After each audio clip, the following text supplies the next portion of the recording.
Welcome to my channel दोस्तों। प्रभु यीशु मसीह के नाम में आप सभी को सलाम। दोस्तों, आज हमारा वीडियो का विषय है परमेश्वर न्याय के दिनों के बारे में क्या कहता है तथा उसके विषय में बाइबल हमें क्या बताती है। तो चलिए दोस्तों, बिना देर किए हुए पवित्र बाइबल में से देखते हैं। संत मत्ती अध्याय 25 वचन 31 से 46। वचन 31, जब मानव पुत्र सब स्वर्गदूतों के साथ अपनी महिमा सहित आएगा तो वह अपनी महिमामय सिंहासन पर विराजमान होगा। तो मेरे प्रियो, इस वचन में परमेश्वर हमें उस न्याय के दिनों के बारे में बता रहा है जो परमेश्वर सभी मनुष्य का उनके कर्मों के हिसाब से न्याय करने वाले हैं कि मनुष्य इस दुनिया में रहा तो उसने कितने अच्छे काम किए और कितने बुरे काम। उसने अपने जीवन में कितने गरीबों, बेसहारा और दुख से लाचार लोगों की सहायता की, अर्थात जो भी अच्छे या बुरे काम किए उनके आधार पर परमेश्वर उसका न्याय करेंगे और कर्म के आधार पर उसका पुरस्कार भी मिलेगा, और वो पुरस्कार है स्वर्ग या नरक। तो मेरे प्रियो, वचन कहता है मानव पुत्र सभी स्वर्गदूतों के साथ आएगा और महिमामय सिंहासन पर विराजमान होगा। तो मेरे प्रियो, यहाँ मानव पुत्र का जिक्र है। ये मानव पुत्र है कौन? मेरे प्रियो, ये मानव पुत्र और कोई नहीं, हमारे प्रभु यीशु ख्रिस्त है, और वे दुनिया के सभी लोगों का न्याय करने के लिए महिमामय सिंहासन में विराजमान होंगे। अर्थात प्रभु यीशु मसीह ही वो परमेश्वर हैं जिसके बारे में बाइबल हमें बताती है। तो चलिए दोस्तों, अगला वचन देखते हैं जो है मत्ती 25 का 32वां वचन, जो इस प्रकार है, और सभी राष्ट्र उनके सम्मुख एकत्र किए जाएंगे। जिस तरह चरवाहा भेड़ों को बकरियों से अलग करता है, उसी तरह वह लोगों को एक दूसरे से अलग कर देगा। तो मेरे प्रियो, 32वां वचन बता रहा है कि सभी राष्ट्र यानी दुनिया के सभी लोग उनके सिंहासन के आगे एकत्र किए जाएंगे, मतलब हमारे प्रभु यीशु मसीह के सिंहासन के आगे। मेरे प्रियो, वचन कहता है भेड़ों को बकरियों से अलग कर दिया जाएगा। जिस तरह चरवाहा करता है, मतलब यहाँ भेड़ बकरी से तात्पर्य है उपस्थित लोग जो न्याय के लिए एकत्र किए गए हैं, और यहाँ भेड़ का संदर्भ एक भला और नेकी मनुष्य से है, और बकरी से तात्पर्य एक ऐसा मनुष्य से जो दुनिया में रहकर दुनिया का हर सुख सुविधा भोग विलास किया, और उसने अपने जीवन में परमेश्वर को कभी याद नहीं किया या जानने की कोशिश नहीं की। तो मेरे प्रियो, सीधी शब्दों में कहे तो भला मनुष्य और बुरा मनुष्य को अलग अलग किया जाएगा। और 33वां वचन आगे कहता है वह भेड़ों को अपने दाएं और बकरियों को अपने बाएं खड़ा कर देगा। यह वचन हमें कह रहा है कि प्रभु यीशु मसीह भेड़ों यानी भला मनुष्य को अपने दाएं और बकरियों यानी पापी मनुष्य को अपने बाएं खड़ा कर देगा।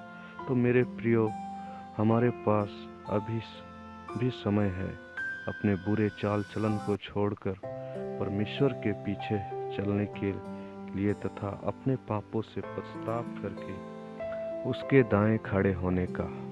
तो चलिए दोस्तों, अगला वचन की ओर बढ़ते हैं जो मत्ती 25 का 34वां वचन।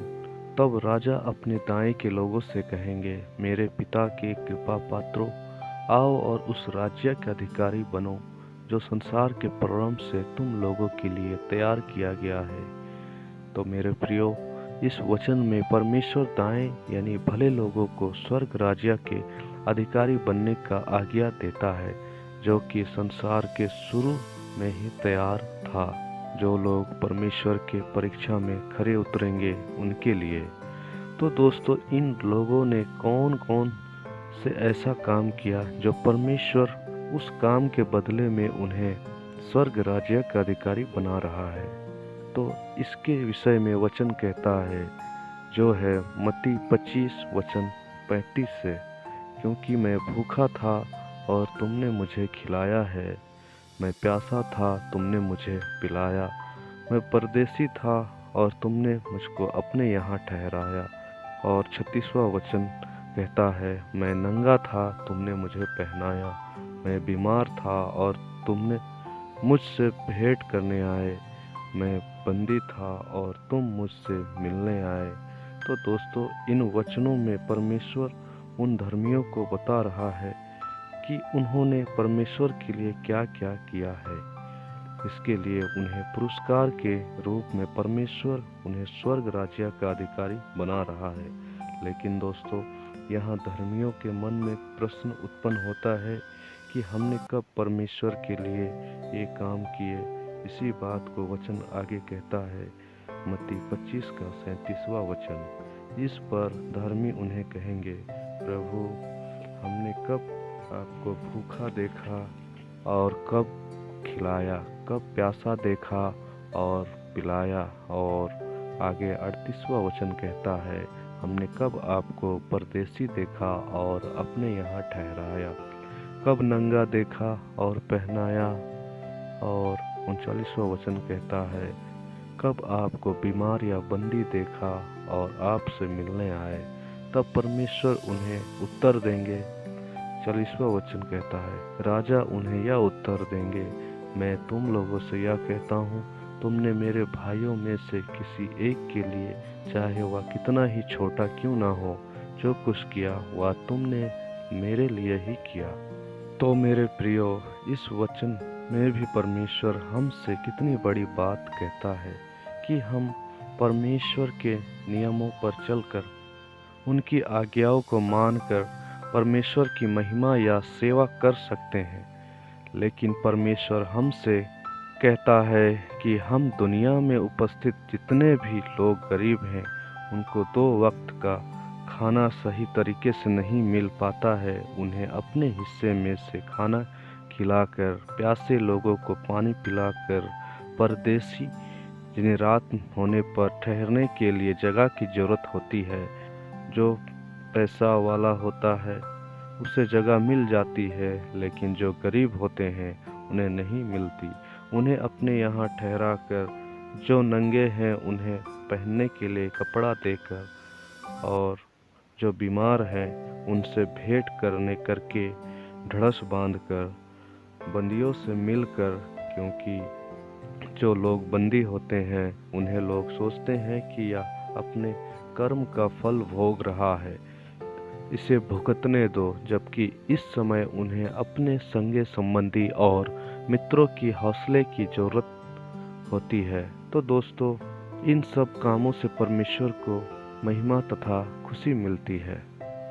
अगर हम परमेश्वर के रास्ते पर चलते हैं लेकिन इन सब कामों को नहीं करते हैं, हमारे दिल में किसी के लिए स्नेह, प्रेम भाव, सेवा नहीं है, दया इत्यादि नहीं है, तो हमारा धार्मिकता व्यर्थ है, क्योंकि परमेश्वर इन सब कामों में अपनी उपस्थिति को दर्शाता है। और जो मनुष्य इन कामों को नहीं करता है, आगे परमेश्वर का वचन कहता है, मत्ती 25 वचन 41, तब वे अपने बाएं लोगों से कहेंगे, शापितो, मुझसे दूर हट जाओ, उस अनंत आग में जाओ जो शैतान और उसके दूतों के लिए तैयार की गई है। तो मेरे प्रियो, इस वचन में परमेश्वर कहता है अपने बाएं लोगों अर्थात अधर्मी लोगों से कि दूर हट जाओ, और उन्हें उस अनंत आग की भागीदारी बनने को कह देता है जो शैतान और उसके दूतों के लिए बना है। लेकिन इससे आगे वचनों में हमने देखा कि परमेश्वर के दाएं खड़े लोगों को परमेश्वर स्वर्ग राज्य के अधिकारी बनाया, लेकिन यहाँ बाएं खड़े लोगों को परमेश्वर अनंत आग में जाने को क्यों कह रहा है? इन्होंने कौन से परमेश्वर का ऐसा काम नहीं किया? तो आगे वचन बताता है, मत्ती 25 वचन 42, क्योंकि मैं भूखा था और तुम लोगों ने नहीं खिलाया, मैं प्यासा था और मुझे नहीं पिलाया। वचन 43 में, मैं परदेसी था और तुमने मुझे अपने यहाँ नहीं ठहराया, मैं नंगा था और तुमने मुझे नहीं पहनाया, मैं बीमार था और बंदी था और तुम मुझसे मिलने नहीं आए। तो दोस्तों, इस वचन में हम देखते हैं कि जो पहले के वचन में धर्मियों ने जो किया था, इस वचन में अधर्मियों ने उसका उल्टा किया, जिसके प्रतिफल परमेश्वर उन्हें अनंत आग में जाने को कह रहा है। फिर आगे हम देखते हैं कि बाएं खड़े लोग यानी अधर्मियों के मन में भी प्रश्न उत्पन्न होता है और वे परमेश्वर से कहते हैं, आगे वचन में से देखते हैं जो है मत्ती 25 वचन 44। इस पर वे भी उनसे पूछेंगे, प्रभु हमने कब आपको भूखा, प्यासा, परदेसी, नंगा, बीमार या बंदी देखा और आपकी सेवा नहीं की। और वचन 45वां कहता है, तब राजा उन्हें उत्तर देंगे, मैं तुम लोगों से यह कहता हूँ, जो कुछ तुमने मेरे छोटे से छोटे भाइयों में से किसी एक के लिए नहीं किया, वह तुमने मेरे लिए भी नहीं किया। 46वां वचन, और ये अनंत दंड भोगने जाएंगे, परंतु धर्मी अनंत जीवन में प्रवेश करेंगे। तो दोस्तों, हमने इन वचनों में देखा कि धर्मियों की तरह ही अधर्मियों के मन में भी अंत के दिनों में प्रश्न उत्पन्न होंगे कि कब उन्होंने परमेश्वर को उन सभी परिस्थितियों में देखा और उन्होंने उनकी सेवा नहीं की। और परमेश्वर का जवाब उन्हीं धर्मियों का या उसका उल्टा होगा और परमेश्वर कहेंगे कि जो तुमने मेरे छोटे से छोटे भाइयों में से किसी के लिए नहीं की, वो तुमने मेरे लिए भी नहीं की। अर्थात तुम अपने भोग विलास में खोए रहे, तुमने गरीबों की मदद नहीं की, जबकि तुम्हारे पास सब कुछ था। तुमने भूखों को नहीं खिलाया, जबकि तुम्हारे पास था। नंगों को कपड़ा नहीं पहनाया, बंदियों से मिलने नहीं गए, जबकि तुम्हारे पास समय था। और बीमार लोगों से नहीं मिले।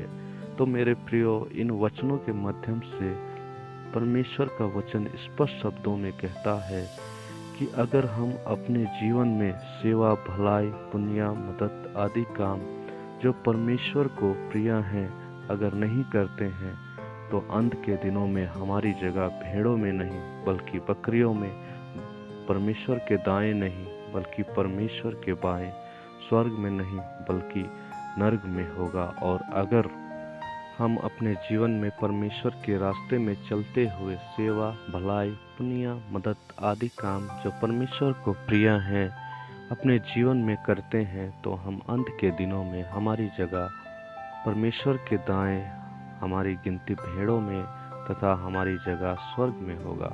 तो मेरे प्रियो, ये सभी वचन हमें बताती है कि हम अपने जीवन में अपने पास जो कुछ भी हो, गरीब, कमज़ोर, लाचार आदि लोगों से जितना हो सके अपना सब कुछ शेयर करें तथा जितना हो सके अपनी तरफ से उनकी मदद करें, क्योंकि ये काम परमेश्वर को प्रिय है। और अगर हम एक दूसरे से बांटेंगे तो परमेश्वर हमें उसकी दुगनी देगा। इन भलाई के काम से न्याय के दिनों में परमेश्वर हमें स्वर्ग राज्य का भागीदारी बनाएंगे। तो आशा करता हूँ दोस्तों, आज के इस वचन से आप लोगों को कुछ सीखने को मिला हो। दोबारा मिलते हैं नेक्स्ट वीडियो में। God bless you.